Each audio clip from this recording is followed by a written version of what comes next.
the belief systems that structure how the brain works Yes. is what Troward was talking about. And the brain then provides the chemicals and the electrical signals to the body that show up as symptoms or as well-being or anything else. Yes. Okay. Good. Thank And you. in fact, we're going to get into that today Okay. because we're going to talk about those terms. So good to see you, Sonia. Good to I see saw, you too. Belief systems is a thing I've been busting down walls. Mhm. Right. And that's what we all need to be doing now, given what's going on in the world and in our lives. Yeah, sure. exactly. So just, the usual little bit of overview on who this guy is and why he's important and all that good stuff. Um, the reason he's really important is because Ernest Holmes woke up to the metaphysics of healing by reading Thomas Troward. And then that opened him, Thomas Troward's writings to the rest of the world. Now, there were many people in this country who were reading Thomas Troward at that time. And if you're British, he's Troward, not Troward. So, like Howard, Troward.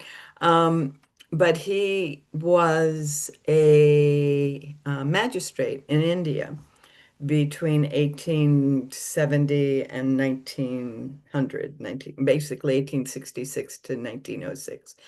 And he was born in Sri Lanka in what they called Ceylon at the time. Grew up in a British military household with, local folks being the maids and the house persons of the various kinds, and his nanny spoke Hindi, and so, he was hearing all of these languages. He was in, seeing all the festivals. The temples were there. I'm sure he visited the temples as a young child. But then when he reached what we would call middle school age, he was shipped off to England for his proper schooling. And he went ahead and graduated from, a public school at 15, 16 and went on to university. He wanted to be a painter. His family said, no, you're going to be a lawyer. So he was a lawyer. He went through law school. He wrote poetry and painted every chance he got. Um, and graduated and didn't quite know what to do, except he wanted to go home. So he took the British Civil Service exam, International Civil Service exam, and basically the Foreign Service exam, which was very, very detailed and included a section on metaphysics. And the part that he wrote, his answer to the questions on metaphysics, were so unusual that the examiner called him in to talk about them. So we're talking about a 20-year-old who is saying, things aren't what you think they are. And I'm sure it was because of the Indian influence when he was growing up. So he was assigned to the Punjab. So Sri Lanka's down at the bottom corner of India, and the Punjab's almost in Pakistan. It's that northern band of India. And I made it a point to visit that area because that was the area my grandmother was in 10 years after Thomas went back to England. So they were both in that same part of the country. The Punjab in India is the melting pot, the mixing bowl. We've got, of course, Hindus, we've got Buddhists, there are Jews, there are Jains, there are Sikhs, and there are many Muslims because that was the part the Muslim horde, quote unquote, took over in 900 AD. So if you've seen Maharajas with the turbans and the jewels, most of those aren't Hindu, they are Muslim. If you have seen other turbans that don't have jewels on them and the hair is wrapped up in them, those are Sikhs, and that's a very different understanding. In some ways, Sikh became the people of the book within the Hindu tradition that the Mohammedans, the Muslims, would not wipe out because the people of the book were considered safe. They wouldn't get killed by the Muslims. So the Sikhs emerged as the people of the book along about 200 years after the Muslims moved into India. So it's this huge collection of people and languages and religious traditions, and he is the magistrate. So he is like the last person you go to get things solved if there's a legal issue. And he has to learn how to speak to and understand all these people. So he's understanding Urdu, which is that region's language, and then Hindi, a little bit of Arabic, and was able to, and a little bit of Hebrew. He already had, through his British schooling, Hebrew, Greek, and Latin because they were all Bible based. And he had, and the legal language of England includes a lot of Latin. So he's already working with that. He's very Bible oriented. Gets to India, does marry. He marries a woman while he's there working. Their first assignment together, they have a huge experience. I'm just going to give you one or two. And when you get the full biography show next week, you'll get more, but this one or two is important. They settle in for the night. He's going to sleep. His wife's sitting up reading a book, and all of a sudden she's screaming and he's awake. And she says, "Did you hear that?" "What?" "Did you hear that shot?" "What shot?" Had heard a shot. She then experienced a man standing next to her bed saying, "Everything's going to be fine," and then shooting himself. And of course, they move immediately out of that room. Because, then he disappeared and there wasn't a body, there wasn't any blood, but they moved out. And the next day, the owner of the building they're renting comes in to say, make sure everything's okay and everything. Well, everything is beautiful, except we had this weird experience. And she goes pale. "That was my husband." So they have this ghost the first night of their marriage, or the first night they're living together in the new job. Yeah. So this kind of mixture, shall we say, made Thomas Troward a very different sort of thinker. And we're going to look at some of the things that he thought about the healing process today and about how it is that we separate ourselves from it. So I'm going to do a little share screen. It's going to take me a minute here to find the right screen to share with you. And you're not going to, okay, so how can I do this? There we go. I will do this. Thomas wrote a number of books. He was primarily a lecturer, and the thing that most people study was his very, very, very first set of lectures in English to English metaphysicians. It's called the Edinburgh Lectures. He went to Edinburgh to teach. But based on his lectures and his notes and all the things that he learned working with all those different spiritual traditions, he came up with these ideas. And first of all, he suggests that we do not, as a culture, as people, realize the true function of what he calls the three lower principles of our nature, which are our vital spirit, our etheric body, and our outward form. Now, we get really involved with our outward form. Most of us have no idea what our etheric body is. Well, this is a guy who's experiencing ghosts.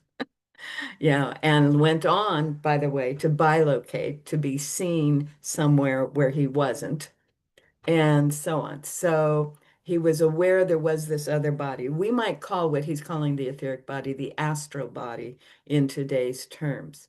And then the vital spirit, that essential nature that is never separated from the divine. So the function of which is to give concentration to the current of spiritual life flowing from the eternal spirit. Okay, so we have concentrated a unique piece of the infinite all that is, and thus enable the undifferentiated life It's got no separation, no differences, to differentiate itself into our individual consciousness. So the function of these body forms is to offer a unique piece of the whole as we identify. And then he uses a lot of the science of the time, which is interesting for a man who was not trained in the sciences. But all of his books use something about electricity, about the vibration of sand on a table, those kinds of things, cymatics. And here he's talking about that. And he says, if we use the analogy of Ohm's law, which is about resistance, our error is making our resistance so rigid that it ceases to be able to be a conductor. So the part of us that is designed to allow this flow has so much resistance in it that we can't allow the conduction of the spiritual life. And that's the function, that belief system thing that you were talking about, Sonia. So and then he says, yeah, no current is delivered and no work is done.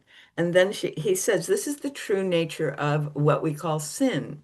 It is this opposition of our resistance, our field, to the eternal motive force that has to be removed. So any part of us that is operating, thinking, speaking in contrast with the nature of the all that is one is reducing or even blocking the flow of the living presence, the living vital force in us.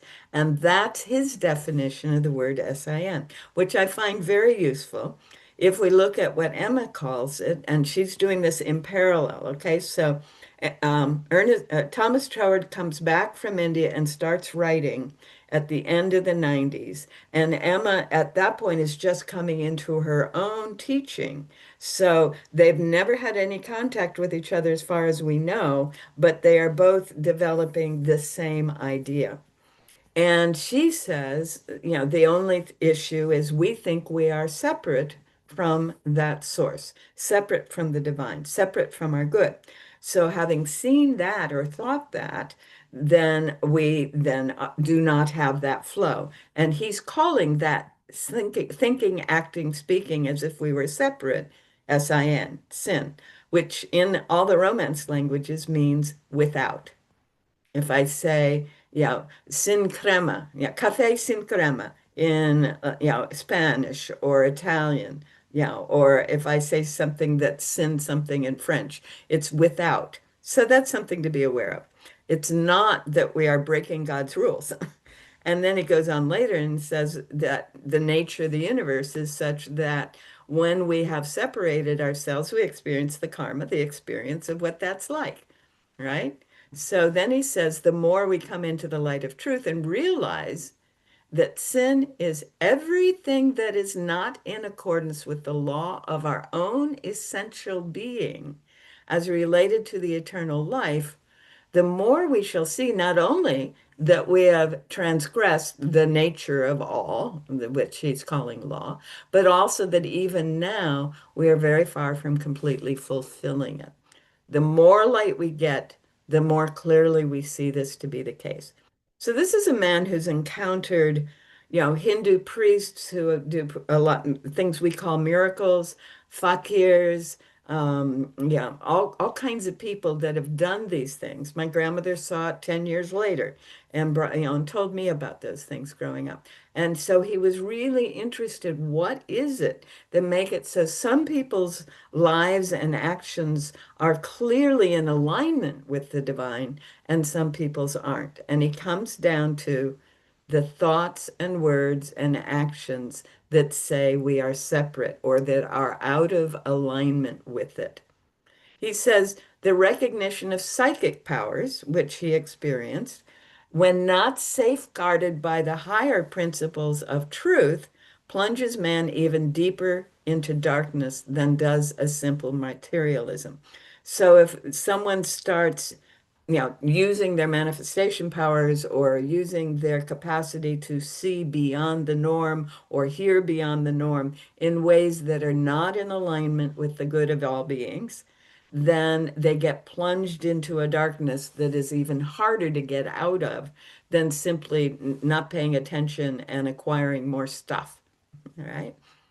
Then it goes on, and yet the principle, the truth, the one, the essence is in that person, in him, and has become the central generating point of his consciousness, and is therefore bound sooner or later to develop into perfect manifestation by the law of its own nature.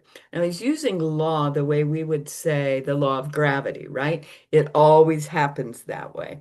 It's not that there are rules that we have to follow. It's the nature of the universe, right? So if the principle be accepted, he said, it will work all the same.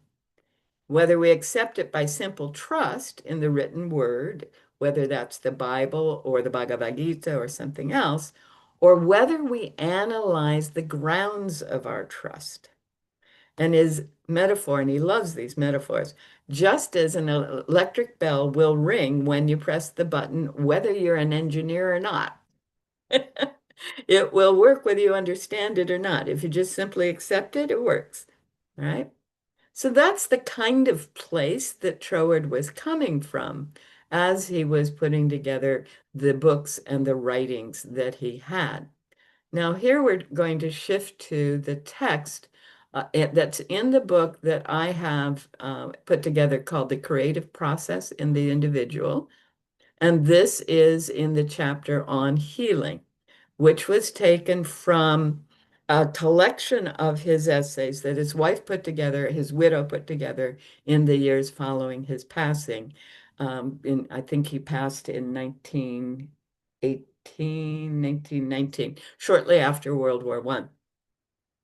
So this is it. The first quote. The principle stated by all mental healers is that the appearance of illness is based in a belief, and the basis of all healing is a change in belief. If I believe there is the possibility, well, we're going to look more at the points of it here. He says, this is where what you were saying earlier, Lacey, about the subjective and objective mind come in. One, the objective aware mind impresses its thought upon the subjective subconscious mind. Okay, so when I am aware, I am conscious, right? I have a thought, and that thought then works into the system that makes the symptoms or the body happen, right?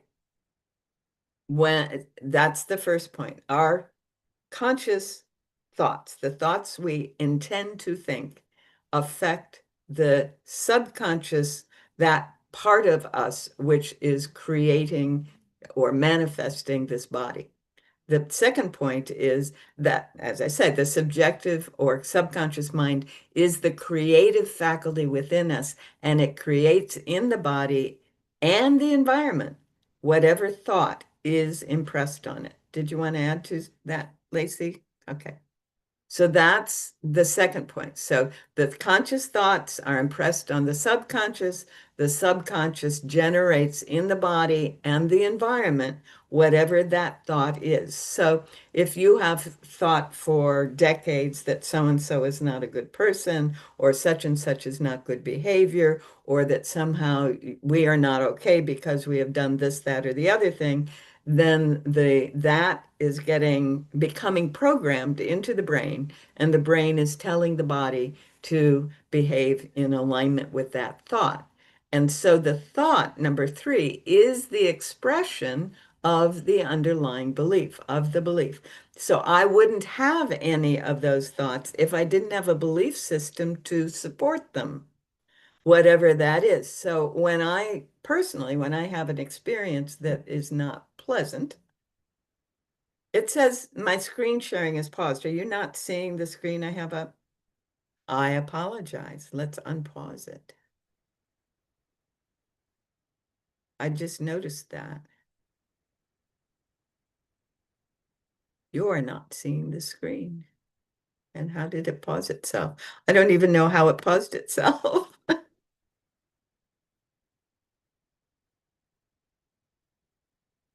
Oh, that doesn't help. Go away. I may have to, no, there we go. There, you can see it now. Yes? Okay, we're going to clean that piece up. Now, can you see it? Nope. So we will share a different window. So what I'm giving you now is still from that book, the the creative power of thought, and it's still that section on healing, which is from that part, that set of documents that his wife put together after he passed on.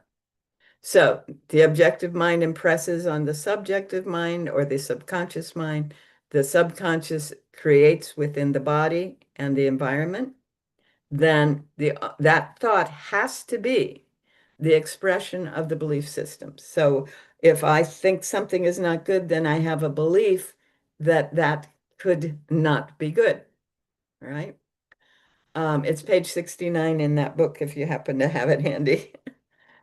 That's the one with the pink flower on it, black cover pink flower.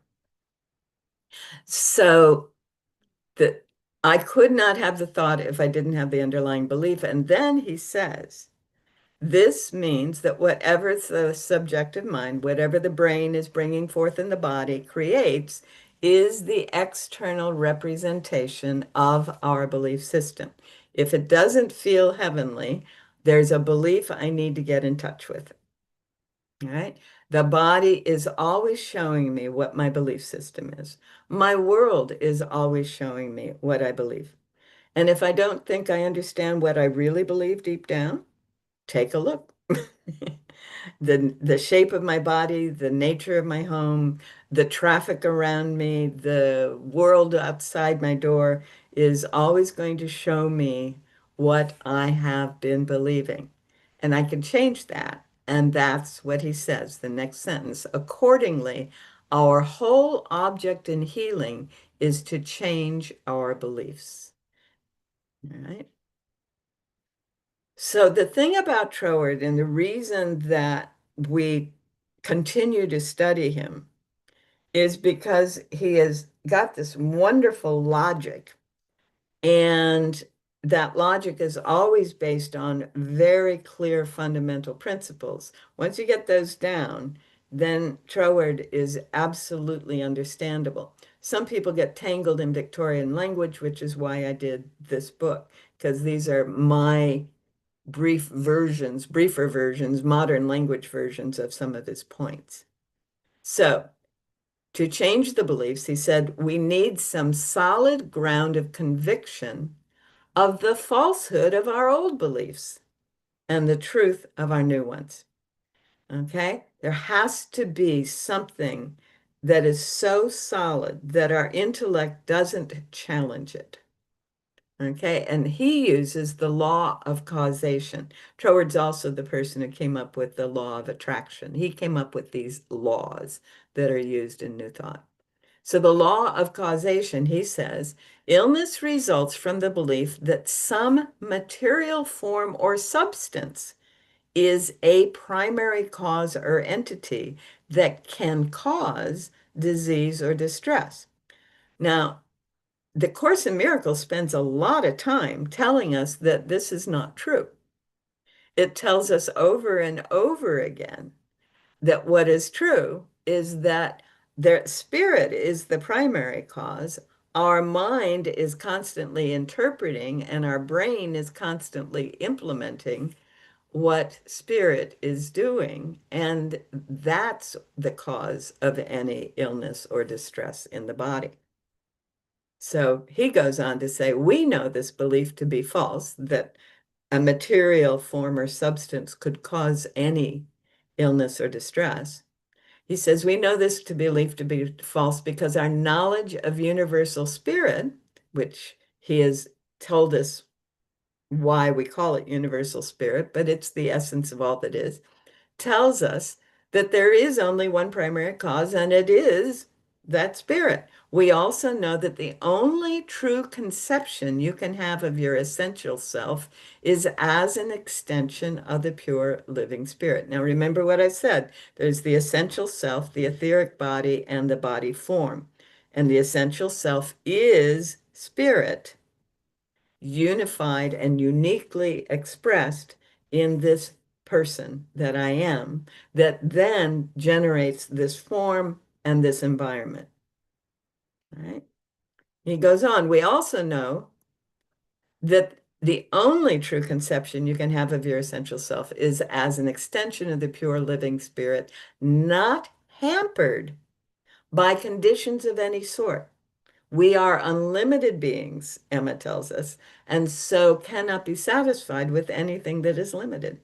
And that totally fits the Buddha's first noble truth. No thing can ever fully satisfy because it's a limited thing and we are unlimited. All right. So your true or absolute self is therefore not subject to illness or poverty or lack of any kind or separation from any form of good, right? Not subject.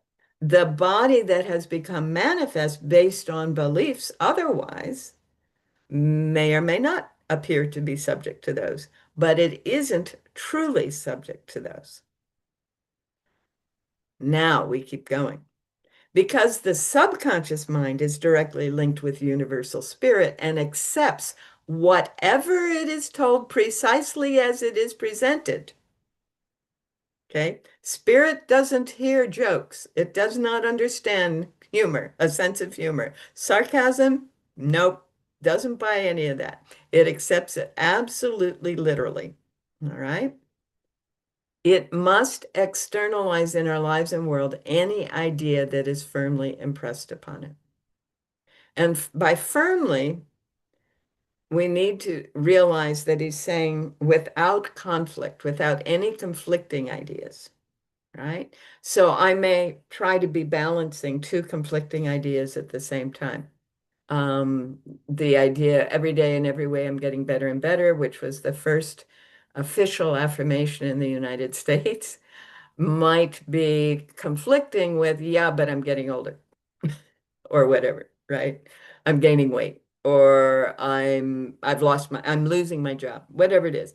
So it's that conflict that causes the thought to lead to mixed results, not to the actual intention here. Then he starts talking more about the healing process. And there we go. Applying this process to healing is not always successful at the first attempt, however, because all our life we've been holding the false belief in sickness as a primary cause instead of merely a condition resulting from the true cause. This idea is and must be an idea planted in our subconscious mind, often during our earliest life experiences. Mom, dad, grandma, the doctor, whoever telling us we have to be careful or we might get sick, or giving us a shot against various whatevers, and explaining that it's necessary because there are bad germs out there, or whatever it is, right? So those early life experiences lead us to have a belief that says something outside of me can cause me to be unhappy or me to be sick or me to experience some form of distress in the body, which may or may not be an illness, right? So that's what we've been trained to believe. That's the belief system. Therefore, that is our experience. And he's saying we may find, therefore, that for some time after treatment, there's an improvement, and then too often the old symptoms return. My experience is if we get to the place where we really, really, really feel the truth of unlimited well-being, then yes, it will come around again, but it won't be nearly as intense as it was before, that old idea. And it comes up, we experience the results of the old idea. We do the same place, getting to that place of it's all light and love and not possible that anything else can exist. And it comes around again and it's even less. and it comes around again and it's even less. So sometimes it takes 3 or 4 or 5 cycles for us to really get the old belief is not possible, and the truth is the only possibility here. All right. So the last paragraph on that screen, each succeeding belief, I have to turn on a switch. Hang on. I thought it was turned on. There we go. My battery just gave out. Each succeeding treatment strengthens the subconscious mind in its hold of the new belief until at last a permanent cure is experienced. This is the method of self-treatment based on the patient's own knowledge of the law of his being. Then he goes on to talk about healers and patients. The idea that there are people, this is page 72 in that book, the process of healing by thought. He says the only difference between the healer and the patient is that the healer has learned how to control the less self-aware forms of spirit by the more self-aware, while the patient has not. The healer is able to be so in self-awareness, in greater self, in spirit awareness, that the other conflicting ideas are not affecting that person at all in that moment of being the healer. And the patient has much less capacity for that. So he goes on to say, what healers do then is substitute their will joined to their intellect for that of the patient. In this way, they can impress upon the patient's subconscious mind the suggestion of perfect health.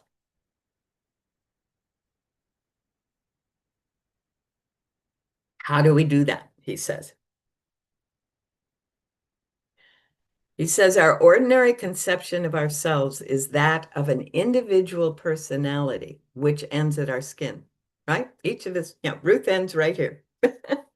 Lacey ends right there. Yeah. Sonia, yeah. And so on.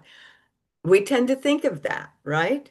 Beyond which another personality begins, and they are separate. This is an error. So first of all, we need to get, we are not isolated, we are not separated. And he says there's no hard and fast line between beings, and the boundaries between people and animals can be increased or reduced by will. All right. And you know that. You've both been parents. You've both had relationships with other people. There are times when that boundary is firm and times when it's a little squishy, right? And we know physically and biologically there is no hard edge to the skin. There is no hard delineation of where the part that is me ends and the part that, quote, isn't me begins. It doesn't really happen. And then if we recognize the who and what we really are these fields, these etheric bodies, as he said, then we're always overlapping. To even communicate, our fields must be overlapping in order for each of us to be able to take the material that is being offered, the information that's being offered. So recognizing this, patients are being asked by the healer to put themselves in a receptive mental attitude to remove or reduce the barrier between their personalities. So the idea is that when someone walks into any therapist's office, whether it's a medical practitioner or a clinical social worker or an acupuncturist, we are saying, okay, I am allowing my being to be affected by your presence and your knowledge and your skill. And this is part of what Quimby was naming very early on. He said, when a doctor tells you how you have such and so, and you accept that, it's because you are in a suggestive state and receptive. And the doctor all in good faith, is telling you things that then your subconscious mind goes, oh, okay, well, then it must be like this, and shows up with those symptoms, right? And Quimby experienced that several times in his own life and then also saw it happen thousands of times in the lives of others. So then he goes on, by the joint action of the two minds, the barriers of both personalities are removed, and the direction of the flow of intention is determined. Okay? So when I show up being receptive to what someone is offering me, then the intention is coming from them to me. When I show up as intending with and for someone, and they are being receptive, not being skeptical, not being defensive, not protecting themselves, whatever, when they are being receptive, then the flow of intention is moving from me through them, right? It flows from the healer as actively willing to give toward the patient as passively willing to receive. They thus follow the consistent law of nature that the flow must always be from the fullness to the emptiness, the plenum to the vacuum. Okay? It's called establishing rapport. With the therapist, the first session is always about establishing rapport. How can we find that place where we can work together, right? So then he says, as such, healing is a valuable practical application of the principle that pure straight spirit is present in its entirety at every point throughout the universe simultaneously. As soon as the healer realizes that the barriers of external personality have been removed, the healer can speak to the subconscious mind of the patient as if it were the healer's own. Now, I know you, Lacey, have been trained in the spiritual mind, science of mind world, and that's the language we use. We speak to the other person as ourself. I know that I am, and in my I amness, I know the truth here, right? And you integrate that person into your own world. The way that Emma talked it was that what I know must include this other person, right? You can't speak as the I am without speaking for all beings. It is just, it can't, there, because there is no separation. So establishing rapport means that the clear intention is flowing not only for the person that is doing the healing, but also for the person who is receiving the healing. When I was studying Reiki, one of the things that we were told was the energy flows through us to the receptive being, whoever it is. And that's another piece of what we're talking about here. So at the bottom, both minds are concentrated into a single entity at the single point on which the conscious mind of the healer can be brought to bear. So when I am absolutely clear without a doubt that this person is free of whatever has been any form of distress, then we are one mind. Once that rapport has been established, we are one mind. My clarity becomes the other person's clarity. And the control of the subjective mind by the objective mind through suggestion. And there's a little footnote there about how Quimby was doing exactly that. So we must therefore stop thinking about symptoms and indeed about any personality or body altogether, and must think of this person as a purely spiritual individuality in no way subject to any conditions. And this is why when I'm in a prayer situation, I say, I don't want to know the story. Just give me some way to focus my intention in the direction of the person that is open to receiving prayer support or treatment or ultimately be healed, right? And when the healing doesn't happen the first time, it's because of that underlying belief system. But as I say, each time another layer is removed until finally it's done, right? So the procedure, thinking of our patients as individualized expressions of spirit, not as bodies, right? They are expressions of the spirit. And thinking of our patients in this way, we then affirm mentally that they are expressing outwardly the perfect vitality which we and they both know ourselves to be. We know this is truth, so we affirm this truth.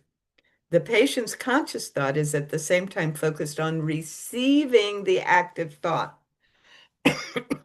If they're not open to receiving it, you might as well, you're still doing healing work. It's just not necessarily for the person who's present. So the patient's subconscious mind becomes thoroughly imbued with the recognition of its own life-giving power. Not that the person that's doing the treatment has the power, but that the person is doing the treatment is opening the patient to the awareness of its own life-giving power. Then the patient's mind proceeds to work the suggestion out into external manifestation. And health is substituted for the apparent disease or distress. Now, he does that for the individual in the space, but he says you can do the same thing in an absent process. All right. In practice, okay, the above description is, describes the case where the patient is present with and consciously cooperating with the healer. But this isn't possible or always, and it isn't always advisable. Sometimes it's not. And then he goes on and he's saying, if the readers grasped all that has been said on this subject of spirit and matter, you'll see that in mental healing treatments, what we call time and space count for nothing because we're in the realm of spirit. We're in the five-dimensional space, which is around space and time. So we can be at any point in space and time, connecting at any point, right? The whole action takes place in a plane unaffected by the limitations of space and time. Experience, he says, has shown that under these circumstances, one of the most effective modes of mental healing is by treatment during sleep, because then the patient's whole system is naturally in a state of relaxation, which prevents any conscious opposition to the treatment, which I think is a wonderful introduction to possibilities. So this is his process, and then we will be done with Troward.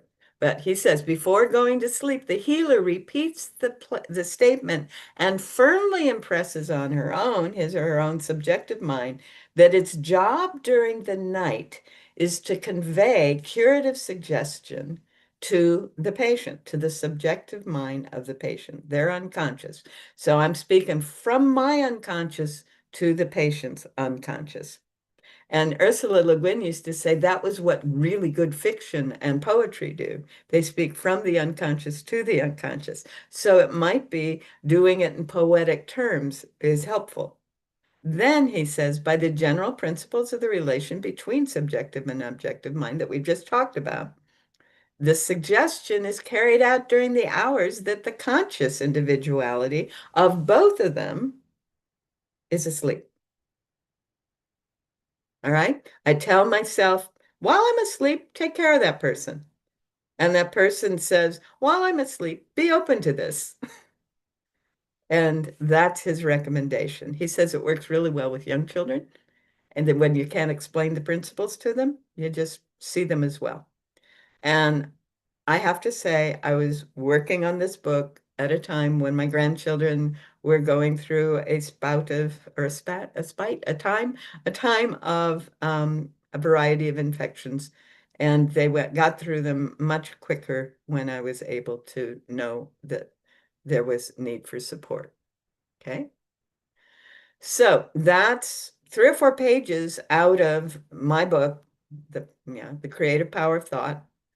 And it's based on the papers that his wife published after he passed on. So these are not things that were ever said in any of the lectures.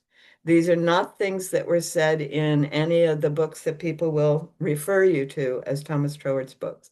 And that's part of why I wanted us to have this time together to talk about his notions of healing. No other life besides the life that we lead in our own mind is possible. Yes.